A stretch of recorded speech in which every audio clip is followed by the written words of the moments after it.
So we've got some just incredible images from your playing Old days time. here. Yeah, absolutely. And you know, when you look at these images, what are some of the first things that come to mind? Well, some of the great people that I played with in the baseball, and of course Joel Lees, my basketball coach, was one of the greatest ever coach, I think. He won a lot of games, and Bruce Pearl just broke it this year, but he coached one more year. We won 30 ball games in a row without a loss. And that was a big thing for me at Auburn back in those days. That was big time. It's a big thing for anybody. Oh, big time for anybody. It is, yeah. Tell me about Coach Eves. I don't know a whole lot about him as a person, as a coach. He, he coached football too. He was an offensive end coach, a defensive end coach in football. But he was just like a daddy. But if he said be right here, that's where he wanted you to be, and that's why we won 30 games in a row. Because we didn't have a lot of great talent. I guess we had some good talent, but not great talent. And when you win 30 games in a row, we beat Kentucky when they went to the NCAA tournament and won the NCAA. They beat Seattle in the tournament, and we beat them that year. We just played them one time and beat them, but we couldn't go. We were on probation. Unbelievable. Because of football recruiting.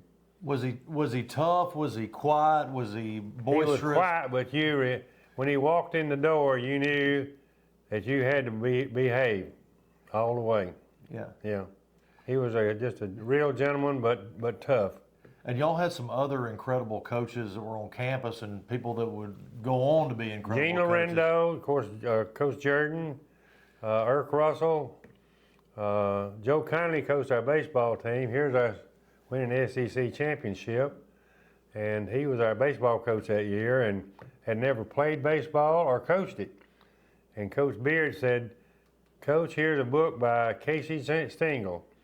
And he brought it and gave it to him, and he said, okay, and he read it, and he came to practice the first day and said, here's what we're going to do, and we did it. Then, of course, my guy Vince Dooley was on campus around that time, right? He was a senior my freshman year. Okay. Yeah, so he went on.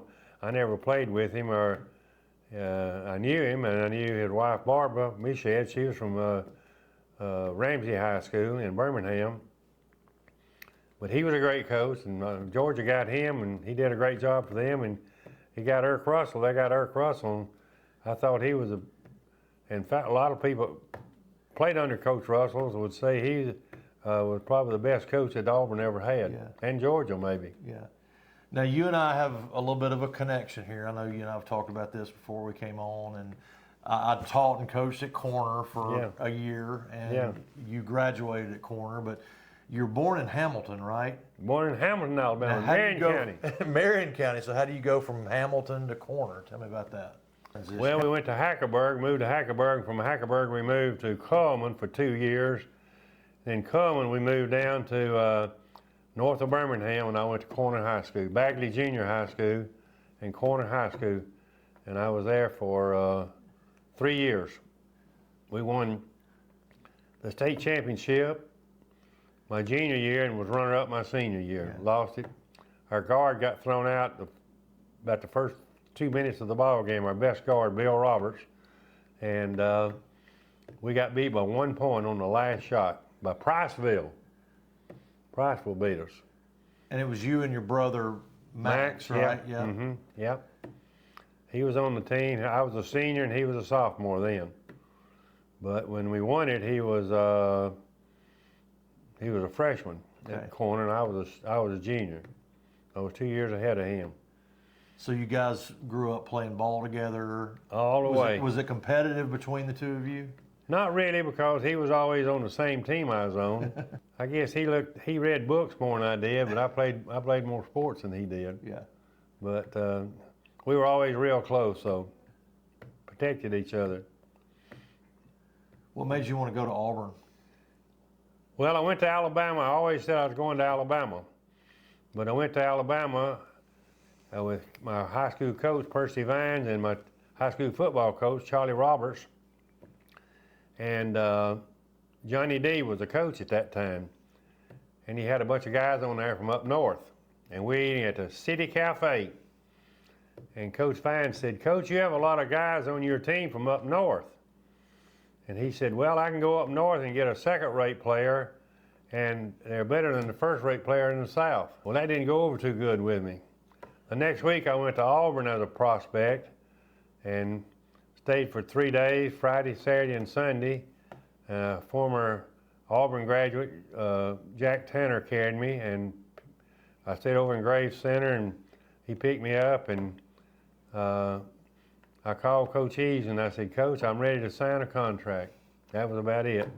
He was just somebody that one year he got me and Henry Hart, Bill McGriff, a year before. He got a bunch of good players for about 2 or 3 years in a row. And back then you had to play freshman ball as a freshman, and then you the varsity. You could play varsity sophomore through your senior That's year. right. So, Yeah. Mm-hmm. And you did that from I could 56 to 59. Is that right? I had to play freshman ball my first year. 56. 56, that's right. 55, yeah. Then from 56 to 59, 3 years. And if I'd counted all my records in, I'd have a bunch more on that chart right there. But they won't put it in there. I don't know why. That's okay. Paint us a picture of what it was like playing in the SEC back then. Talk about road games. When I was coaching, one of the most fun things to do was go on the road. I love being on the bus. Yeah. But for you, what were your favorite parts about being a athlete in the Southeastern Conference? Well, when we had our winning streak going, we would get up for every ball game. It's tough to get up for a ball game on the road sometime. But we went to Florida and played in 1950. I guess I was a junior then, and they beat us by about 3 points. And Coach Eves came in. He never came to the dressing room. And I asked him later when I was coaching the freshman team. He said, "Well, I never came because I was afraid I'd say something that would be bad or praise you too much." Mm-hmm. So he never came to the dressing room. He'd wait till the practice the next day. But anyway, he did come to the dressing room that night in Florida and kicked a locker or two, and he said, "I want everyone out of here in 5 minutes." And I was a captain my junior year, and he said, "Rex, I want to see you." And I'm sitting over there, I'm thinking, "Ooh, what have I done bad?" I had a good night. I had about 20 rebounds and about 23 points. But anyway, we got dressed and went down Alligator Alley, and he said, "Rex, this may be my last year at Auburn." I said, "Coach, last year at Auburn?" He said, "Yeah, Texas wants me to come out there and coach their team." And I said, "Well, we don't want you to go. We want you to stay here." And so we get back in the bus coming back to Auburn, and Coach Eves called me up front. The coaches always sat up front, and the players sat in the back, as you know, as a former coach going somewhere. And he called me up front and he said, "What changes do you think we need to make?" And I said, "Well, maybe put Terry Chandler into the starting lineup instead of Bill McGriff, because McGriff's not getting any rebounds and doing some things he needs to do." And we had to go to Georgia Tech that following Wednesday. Mm-hmm. And we went to Georgia Tech and beat them and won 30 ball games in a row. Wow. And that was kind of the big part of my year then. Obviously, Kentucky was the big team back then. Team. With Rupp and yeah. But for you, what was it like to kind of walk into Memorial Coliseum during that time, and you're facing the Kentucky Wildcats? Look at that! That was something, because Kentucky recruited me just a little bit, not much, but Coach was a person that everybody looked up to, and they named the gym after him, as you know, later. But the basketball arena and the fans in Kentucky, if you made a good play, they would clap for you. That was amazing. But they wanted you to lose, but because we'd fly up there, and we'd get on a taxi coming to the hotel. The taxi driver would say, "You guys from Auburn, you know you can't beat the Big Blue in Kentucky." We'd get to the hotel and check in, and they'd say, "You know you can't beat the Big Blue in Kentucky." We'd go eat at a restaurant. "You can't beat the Big Blue in Kentucky." And they'd have, even in that arena then was seating about 14,000. Yeah. They built a new one since then, of course. But it was a big time. I got a picture of Coach if you'd like to have that right over there. Of course. Okay, hand it to me and I'll give it. This right over here? Yeah. Okay. Is this Coach Rupp? Coach Adolph Rupp, Okay. right here. Is it signed by Rupp? No, it's this is when we beat them. Yeah. I think it's in here. These images are incredible. Huh? I said these images are incredible. Yeah.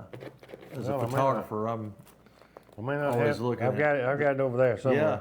I'll find it and send it to So you. what was the most raucous environment that you played in? What away venue was Kentucky was. Kentucky was They might have been number one. tough, but they were classy. But like, Yeah. what are some? Georgia Tech was a tough place to play. They had some good teams too.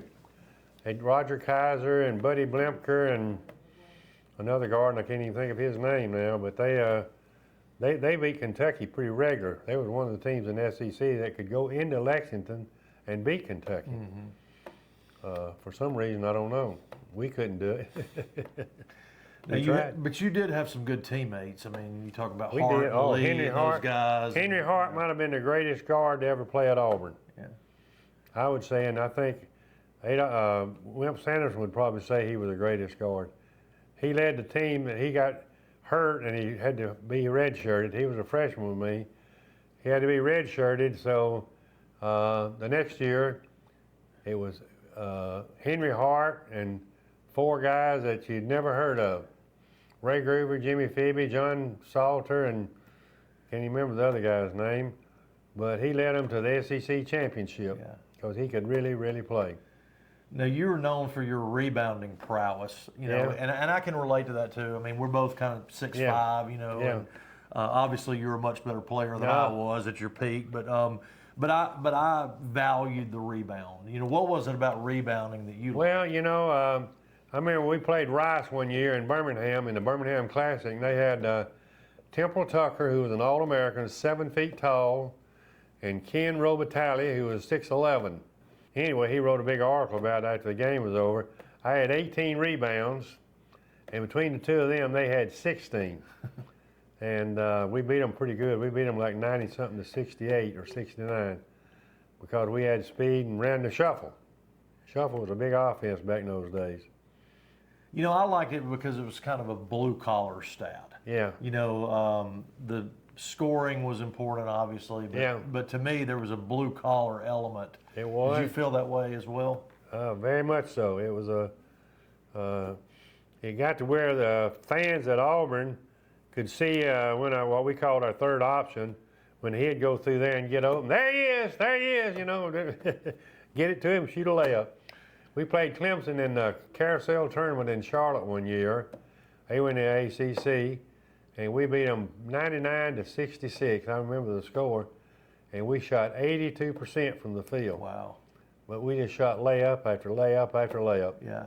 And They didn't know how to no three-point line back then. So no 3-point line, no. Was the game mostly kind of in the paint? Like if you were good in the paint, was that kind of how? Well, yeah, but we had some good shooters. I consider myself a fast shooter. Henry Hart was a really good shooter. Jimmy Lee, and Ray Groover and Jimmy Phoebe. We had we had 5 players that averaged double figures for the whole year. Yeah.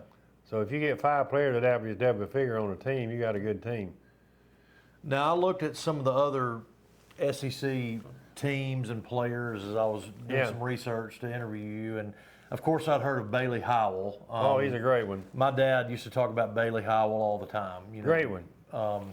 Ended up playing for the Celtics. Still talk to him. I haven't talked to him in about 6 months, but he's in bad health, but he lives in Starkville. Yeah. But I want to call some other names out, and we can start with Howell, but Johnny Cox and Vernon Hatton at Kentucky. Tell me about those players. Well, Johnny Cox was a great player. He played in the pros, went on to play in the pros. Thing I remember about it, we were playing them in Lexington, and we were shooting a free throw, and Johnny Cox had the inside, and whoever was shooting hit the back part of the rim, and it came straight back. And I was the second man out. and I go up and tip it, and tipped it in. And so we came back down 2 or 3 plays later and shooting a free throw again. And at that time, the benches were at the end zone. And Adolph said, Johnny, said, you let Frederick score again, I'm going to run you to death next week. He turned around and he said, I hate that SOB. But he was a tough player, Johnny Cox was. All right, you're going to have to help me with this pronunciation right here. Gene Tormolen? Gene Tormolen. Tormolen. Tennessee. Tennessee, yeah. Tell me about him. Big, strong guy, about 6'10", 250, 260. And we played them, and we got robbed of the SEC tournament. We had a 1-point lead, and Porter Gilbert fouled out, and Ray Groover came in and went to the scorer's table. And it was a timeout with like 10 seconds left. And then we go out and line up and shoot the free throw, and they miss it, and I get the rebound. We're going to win the ball game. The horn blows and said Ray Groover didn't report. That was big news back then. Yeah. Auburn Steelers didn't like it because Ray didn't report, but it wasn't his fault. He did report. Coach Eves, who's not a big protester, but he went up and said, wait a minute. He came up here. Y'all just didn't let him in. And Babe McCarthy from Mississippi State really blasted him. I mean, big time. Yeah. I don't know if you ever read any articles about that. No, sir. But when I'm a Mississippi State graduate, and there was McCarthy Gymnasium, so I am familiar with Babe. Yeah, and he said they beat us like that one year up there, and here they are beating Auburn and probably costing them a SEC championship, and they did. Yeah. Because we lost 2 ball games, Kentucky and Tennessee. That's right, right at the end of the year, right? And Mississippi State lost 1. That's right. We beat them. Yeah. We beat them real bad the first game of the year. But, Babe McCarthy was a great coach. He was something. And the last one is Jim Fulmer at Alabama. Jim Fulmer. A good player, not a great player. Yeah? Yeah. And obviously Alabama was probably y'all's biggest rival, would you say? Mm-hmm. Was the game, do you think the game was tougher back then than it is now? I mean, I don't think it's tougher because the way they play it now, you look at them playing on the television, it looks like all they want to do is knock somebody down on every layup and everything. Yeah. It's tough. Yeah, I grew up in the 80s and 90s. I mean, that was a pretty tough era of basketball, particularly in the NBA. You think about all that, but you feel like y'all's era was maybe a little bit more gentlemanly. Well, it was, but it was tough too. I remember I was going in for a layup at Georgia, and Fred Edmondson ran underneath me, and I got a picture of it somewhere. And I'm up on his shoulder, and he raises up, and I'm up, and I hit the floor, and my coccyx bone hit first, and I was just about dead. Mm-hmm. And we had a winning streak going, so I couldn't quit. But it was tough at times. I got knocked around a little bit. When you think about that era, I mean, players that come to mind: Oscar Robertson, Jerry West, Hot Rod Hundley. Who was probably the best player that you ever played against? Well, I guess Jerry West might have been. Did you play against him? Yeah, we played in the Birmingham Classic. Okay. And I'm trying to think who else. Bailey Howell was a good one. He went to Detroit and then later to the Celtics. He was a good player. Johnny Cox was a great player.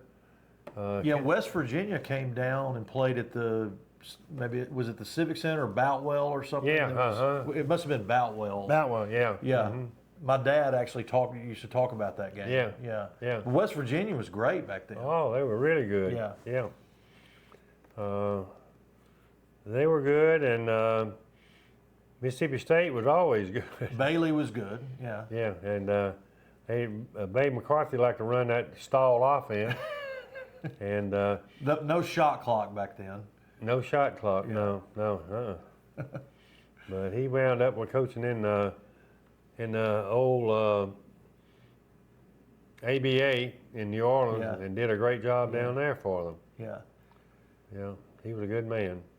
Take us through your career after Auburn, and then you ended up founding the... Well, I stayed and coached the freshman team at Auburn and assistant varsity coach when they won the SEC for 2 years.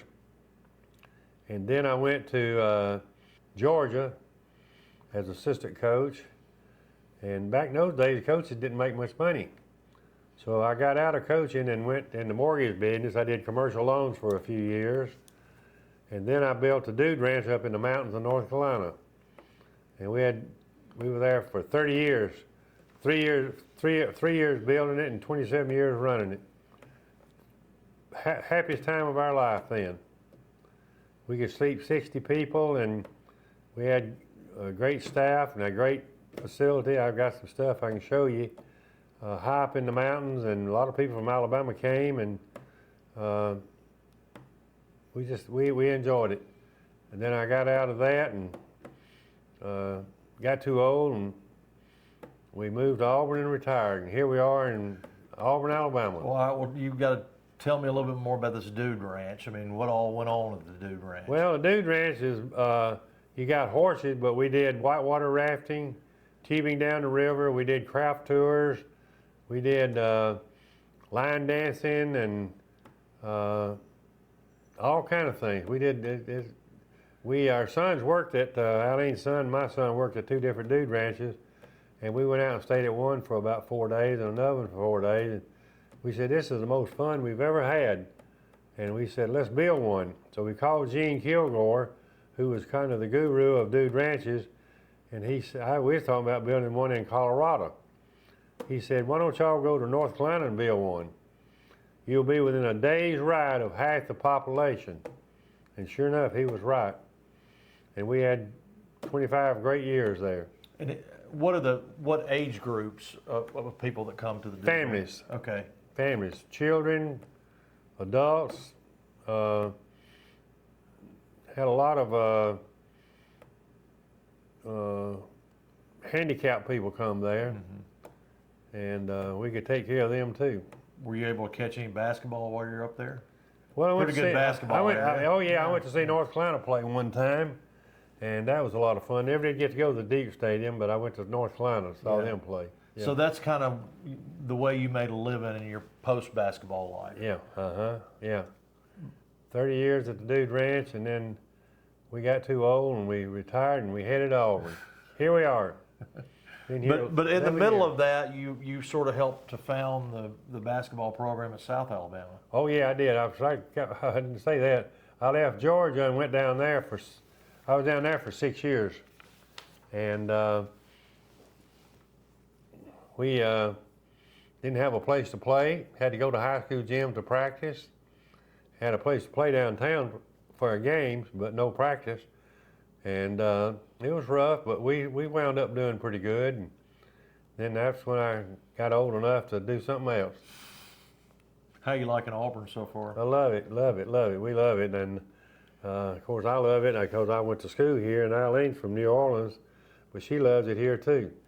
You know, y'all are 20-2, and then this past year the team was 32-6. Yeah. So is this past year the best basketball team in Auburn? Would they have beaten y'all? Well, I don't know. I'd like to have played them. Let's put it that way. They were good. Yeah, they were good. Johanna got hurt, and he never recovered. Yeah. He never recovered. And I don't know what they got a bunch of people coming in, transfers, so we'll see what happens next year. Yeah. But you've got to be awfully proud of what Coach Pearl's done and the way the program's trending and the way he's raised the program. It's been incredible.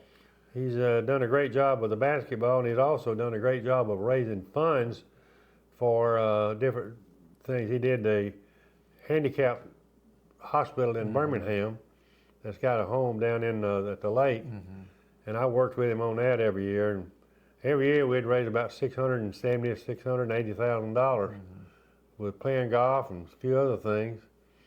So he's good at that. But he's a motivator and can do things. I know you're still involved. Tell us a little bit about your role with respect to the program. Well, of course, I don't do any coaching or anything, but I guess I do coaching and nobody knows it. But I talk to Bruce ever so often, and he's a great defensive coach, and he said, Rex, I'm not a great offensive coach, but he's got a good staff with him, and that helps a great deal. And they had a couple of bad games that they didn't play good this year. Florida being one of them twice. They didn't play good against Florida either time. But Florida was the best team in the SEC. I'll have to say that, unfortunate. But he'll be up. He'll be ready to go again next year, I hope. Yeah. But you still get to like be at different events, and they recognize you from time to time. They do, at Neville yeah. Arena and things like that. Go down and put the end up and do some different things.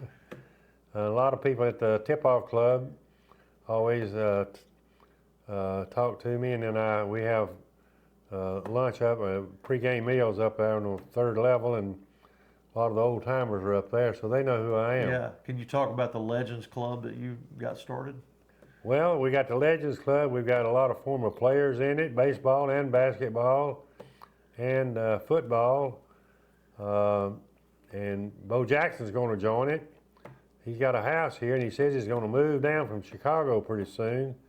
I got 2 or 3 really good high baseball players in it. And now I can't think of I'll have to get my list out to go over some. Yeah. I may start the Legend in My Own Mind Club in Jasper. What do you think about that? That's the only legend I would be. That'd be a good thing to do. All right, so one of the great honors of your life has been getting inducted to the Alabama Sports Hall of Fame. That was 2003. What did that mean to you? Well, that was really big. To be inducted into the Alabama Sports Hall of Fame was something that I never pushed, but somebody else did. And I was inducted, as you said, in 2003. And my family got to come, and a lot of other friends and everything. Some of my former coaches was there, and I get to go back every so often, but I haven't been back like I would like to. But that's they do a great job there. Yeah. I want to go back to basketball for just a second. Yeah. Who have been some people that you've met? I know you played against Jerry West, but who have been some other people in basketball that you've met that you've thought, hey, that was a really cool thing that I met that person? Well, I met Billy Cunningham. We played them when I was at Georgia, played North Carolina and beat them in Georgia. And I got to meet him, and he was a good guy and loved to talk to me and everything. Bailey Howell being one of the tops and everything, and Jack Cubison. Mm-hmm. And Jack Cubison should be in the Alabama Sports Hall of Fame. Jim Foreman got in, but I don't know how he got in ahead of Jack Cubison. Talk about that later. You and Fulmer must have a little bit of a rivalry. Did y'all battle each other a little bit? A little bit, but I was always a winner on that case. Was Oscar Robertson kind of the West and Robertson, were those kind of the two guys? They were. And yeah. Seattle, Elgin Baylor. Yeah. Elgin Baylor was on the team that Kentucky beat in 1958 for the national championship. Yeah. And he was I never met him and never played against him or anything. But he was a big timer then, and a couple of guys, one that played for Temple, and I can't remember his name now, guard, and of course the big guy that played at not Lou Alcindor, but I'll think of his name in a minute. I can't remember. Yeah. I can't help you there. He was the #1 draft choice. Well, I was a 3rd round draft choice. I had bad knees. I couldn't play anymore. Yeah. I just couldn't go and play anymore. That was it. Yeah. Unfortunate. You know, one thing we forgot to talk about was your baseball career. I mean, like, you know, y'all won a conference championship. Yeah, we did. How about that picture? What's your thoughts about that team? And yeah, I know we talked about Erk being the coach. And well, no, when we won the SEC championship, Joe Connolly was. Okay, Connolly was the coach. Yeah. Well, we had 2 great pitchers, Red Roberts and I have to look at his name now. Can't think of his name right now. But we knew they was going to win, and Shot Johnston, who later played for Chicago Bears, and Pat Duke at the catcher. Mm-hmm. Those 4 players were outstanding. I had a great year that year. I was first team All-SEC. I hit .381, knocked in a few runs, and that helped a great deal. But I love to play baseball. Mm-hmm. You know, Auburn's had a great baseball program, and with what Coach Pearl's doing right now, and Sonny and Cliff and all the guys, you know, Auburn's basketball program is one of the top programs in the country now. Yeah. I mean, you must be proud of your contribution to Auburn, you know, about carrying the torch and helping the program to get to where it is now. Do you have a sense of that? Well, I am. I was happy to play and represent Auburn, and we never lost to Alabama but one time when I played here in basketball. So that was a big thing for me. I didn't want them to beat us in anything. And we beat them for the SEC championship at Rickwood Field in Birmingham in 1958. Jack Hewson played on that team. He was a shortstop, great player, baseball player too. Yeah. He was basketball and baseball. Should be in the Alabama Sports Hall of Fame. He's in bad health right now. I talked to him on the telephone about a month or so ago, and we're going to try to get him back in again. Mm-hmm. He should be there. Yeah. He should have been in before some other players, but that's beside the point. A lot of politics go into it. I understand. Well, hey, it's been great to talk to you and take a walk down memory lane with you. This has been awesome. And it's been awesome for me. I'm glad to have you. And call Wimp, and I'll call Wimp, and I'll call Bruce and tell him, you know, leave your card and everything with me, and I'll get with Bruce. We got Wimp next week. We got to get Coach Pearl on here. So I'm gonna let you work on that for me. I'll do it. Yeah. Thank you so much. Okay. Really appreciate you. Yes, okay. Sir. Okay.